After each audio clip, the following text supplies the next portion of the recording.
Ayun, my work wasn't done yet because my work will going to finish at 1 AM. So, bahala kayo kung mali-mali yung English barok ko dito.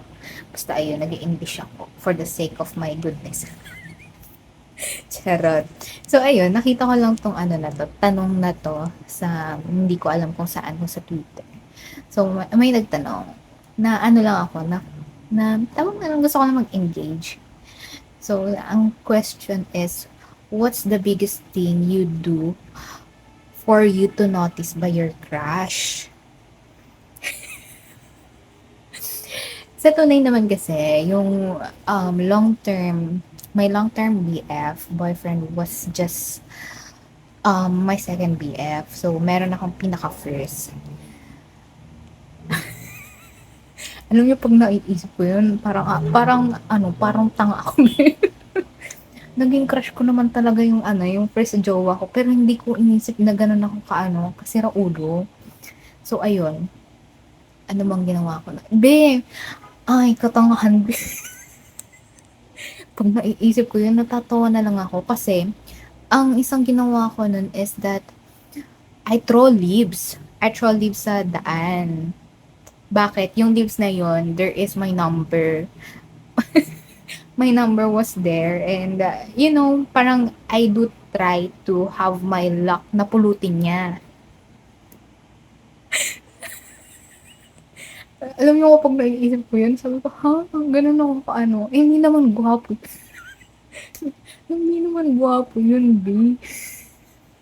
Sabi ganun, no? Siguro, hindi eh. Hindi talaga. Kasi yung crush ko nung elementary days, big gwapo naman. Hindi ko po alam bakit. Siguro kasi tawag na nun, there is resemblance. So, kapag may mga resemblance kasi, madali akong attract. So, if you guys have resemblance dun sa, sa, ex ko, yung second, mas madali akong attract. So, yung si Sushin, which is from China, meron din silang resemblance, be. Pero yung the one that I have from Vietnamese, wala na kasi nag-level up ako noon. So, ayun nga, syempre, di ba, mag-level up tayo, Kemero, pogi yung jowa. Mukhang pang K-pop, di ba? Kasi parang hindi tayo 18 kasi alam ko yung ugali nun eh. So, ayun.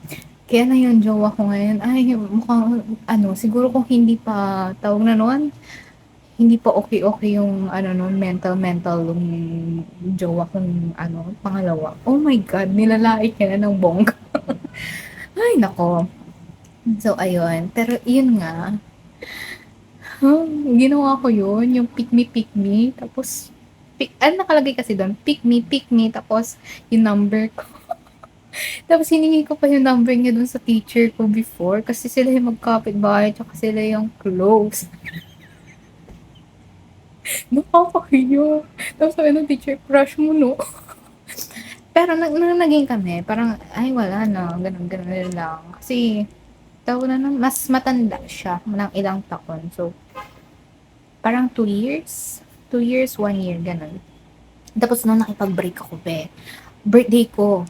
Bakit? Nasasakal na ako eh. Nasasakal ako. At saka, tawag naman, parang hindi naman ako yung love niya. I think may niligawan siyang friend ko noon. So, yeah.